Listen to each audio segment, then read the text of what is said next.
विद्यार्थियों, पिछले वीडियो में हमने सूरदास के पद संबंधी व्याख्या को पढ़ लिया था। आज हम सूरदास के पद संबंधी बोर्ड परीक्षाओं में पूछे गए प्रश्नों को कर लेते हैं।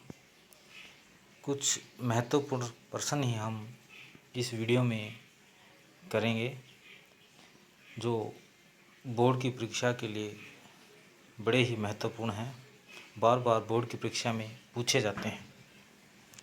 पहला प्रश्न है, उपयुक्त पद का भाव स्पष्ट कीजिए। भाव से तात्पर्य होता है कि प्रस्तुत पद के माध्यम से कवि हमें क्या समझाना चाहता है, क्या संदेश देना चाहता है, क्या कहना चाहता है। तो प्रस्तुत पद के माध्यम से गोपियाँ उद्धव की प्रेमहीनता का मजाक उड़ाती हैं, क्योंकि उद्धव के मन में भगवान श्री कृष्ण के प्रति प्रेम का अभाव था।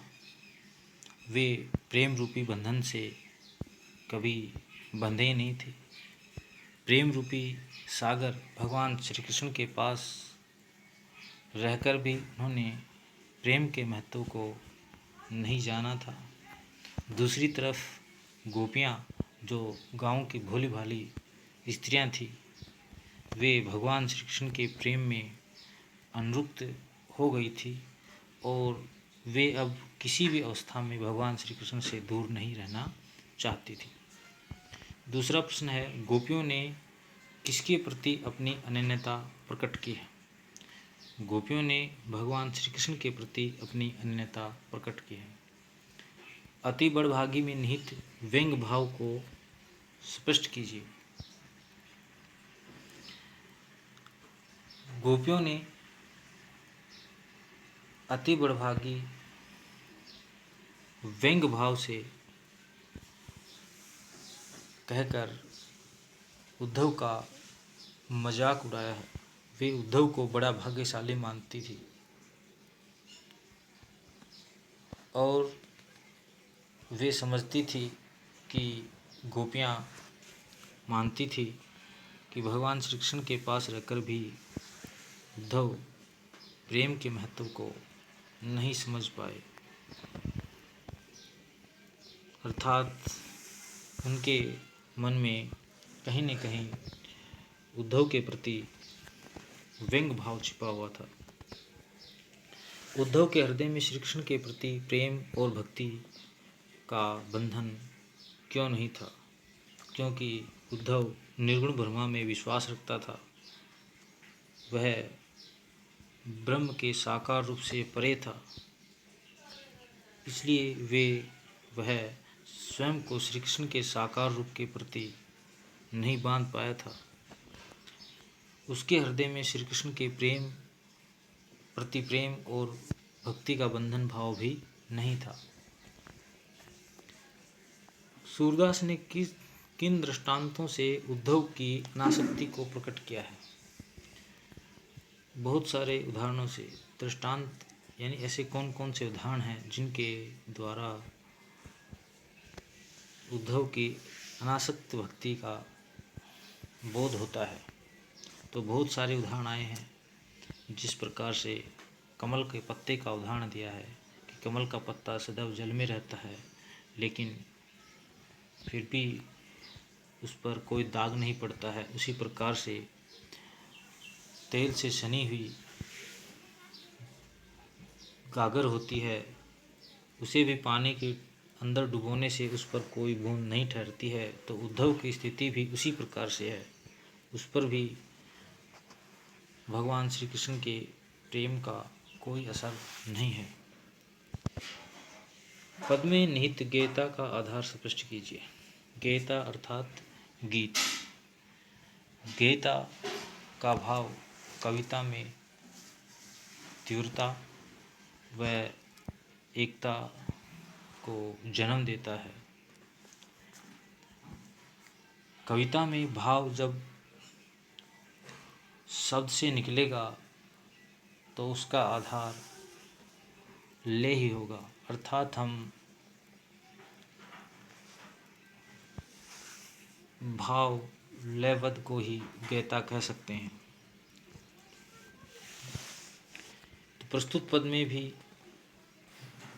ब्रज भाषा की कोमलकांत शब्दावली के कारण और संगीत में बहुत सारे राग होते हैं, उनमें से राग मल्लार भी होता है, तो उसके आधार पर गीता बन पड़ी है। गुरचाटी जो पागी के माध्यम से श्री कृष्ण के प्रति गोपियों के प्रेम को प्रतिपादित कीजिए। गोपियों का श्री कृष्ण के प्रति प्रेम भरा मन चाहकर भी कहीं और टिकता नहीं था। वे तो पूरी तरह से अपने भगवान श्री कृष्ण के रूप सौंदर्य पर, उनके प्रेम में आसक्त थी।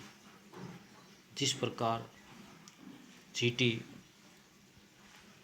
गुड़ पर चिपक कर अपनी जान न्यौछावर कर देती है, उसी प्रकार से गोपियाँ भी भगवान श्री कृष्ण के प्रेम में पूरी तरह आसक्त होती थी और वह अपनी जान की परवाह भी नहीं करती थी। अंतिम पंक्ति में गोपियों ने स्वयं को अबला और भोरी क्यों कहा है? गोपियों ने स्वयं को भोरी कहा है। वे छल कपट और चतुराई से बहुत दूर थी, इसलिए भगवान श्री कृष्ण के प्रेम में आसक्त हो गई थी और अब वे किसी भी रूप में भगवान श्री कृष्ण के प्रेम से अलग नहीं होना चाहती थी। अगला प्रश्न है, उद्धव के मन में अनुराग नहीं है, फिर भी गोपियाँ उन्हें बड़भागी क्यों कहती है? अनुराग का अर्थ होता है प्रेम।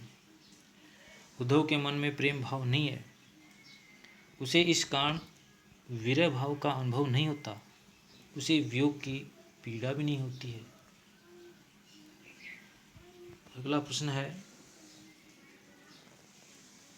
उद्धव के व्यवहार की तुलना किस किस से की गई है? उद्धव के व्यवहार की तुलना कमल के पत्ते से, तेल से, सने हुए घड़े से की गई है। अगला प्रश्न है, उद्धव इस पद में परोक्ष रूप से उद्धव को क्या समझाया गया है? परोक्ष अर्थात जो हमारी इंद्रियों से परे हो या जिसका ज्ञान हम इंद्रियों से न कर सकें। इस पद में उद्धव को समझाया गया है कि वह ज्ञानवान है, उसके पास योग है, नीतिवान है, प्रेम से भी कोसों दूर है, लेकिन यह सब गोपियों के लिए निरर्थक था। श्री कृष्ण के प्रेम में आसक्त गोपियों का उसके उपदेश का कोई लाभ मिलने वाला नहीं था। उद्धव को बड़भागी किस लिए कहा गया है? अगला प्रश्न है, उद्धव को बड़भागी किस लिए कहा गया है? उद्धव को गोपियों ने बड़भागी कहकर उद्धव पर व्यंग्य किया है। वह प्रेम से विरक्त होने के कारण, प्रेम में अनासक्त होने के कारण, श्री कृष्ण के पास रहकर भी प्रेम के महत्व को नहीं समझ पाए थे, इसलिए गोपियों ने उद्धव को बड़भागी कहा है। अगला प्रश्न है,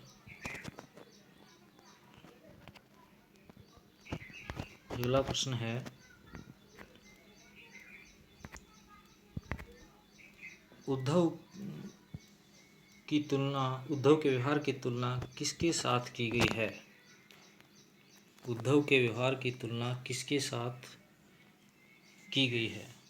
उद्धव के व्यवहार की तुलना कमल के पत्ते से और तेल से सने हुए घड़े से की गई है। गोपियों ने उद्धव को क्या कहा है? गोपियों ने उद्धव को अभागा कहा है, क्योंकि वह श्री कृष्ण के साथ रहकर भी उनके प्रेम से कोसों दूर था। पुरैनीपात के माध्यम से कवि क्या कहना चाहता है? पुरैनीपात के माध्यम से कवि ने उन लोगों पर व्यंग्य किया है जो संसार में रहकर भी प्रेम मार्ग पर चल नहीं पाते। अगला जो हमारा पद है, हमारे हरी हाल की लकड़ी।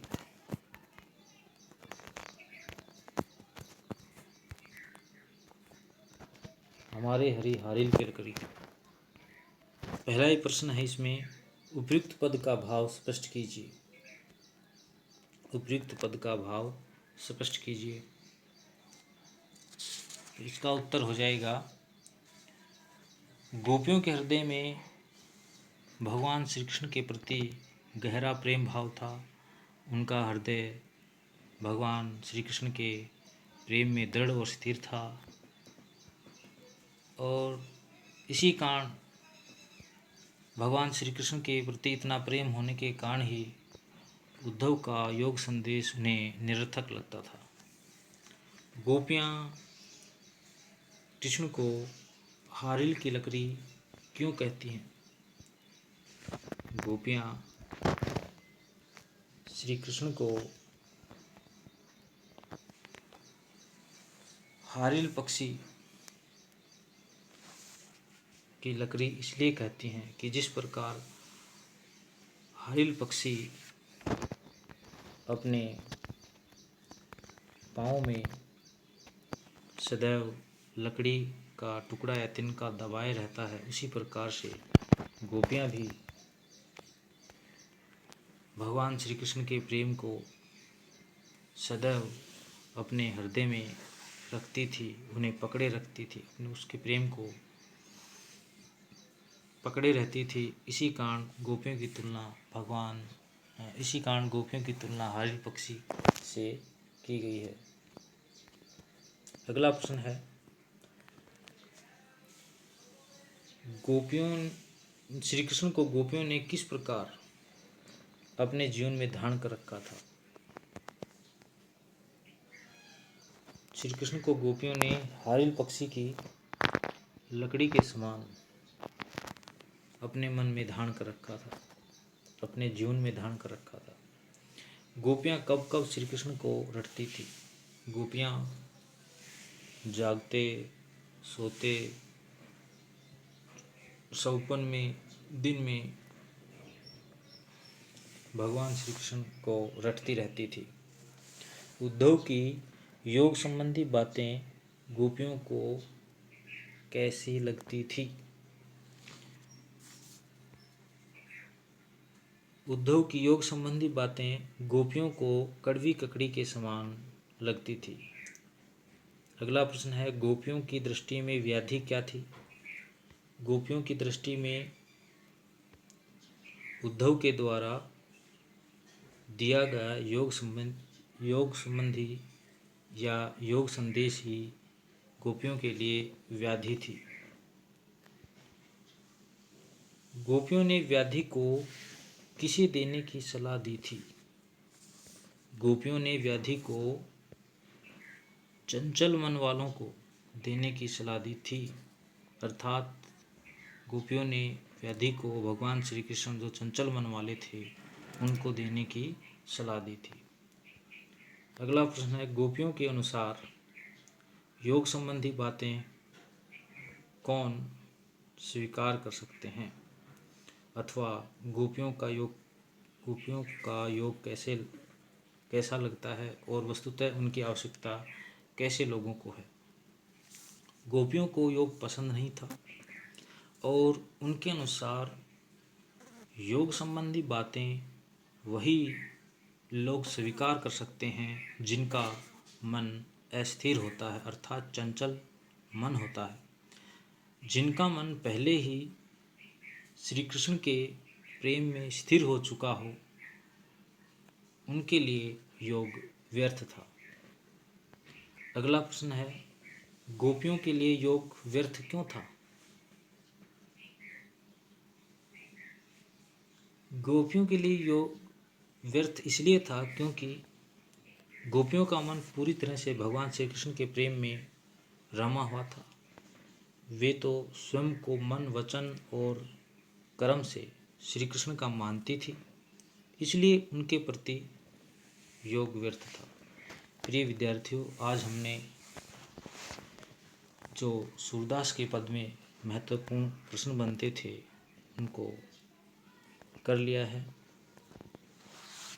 अगले वीडियो में हम तुलसीदास द्वारा रचित राम परशुराम लक्ष्मण संवाद को पढ़ेंगे। धन्यवाद।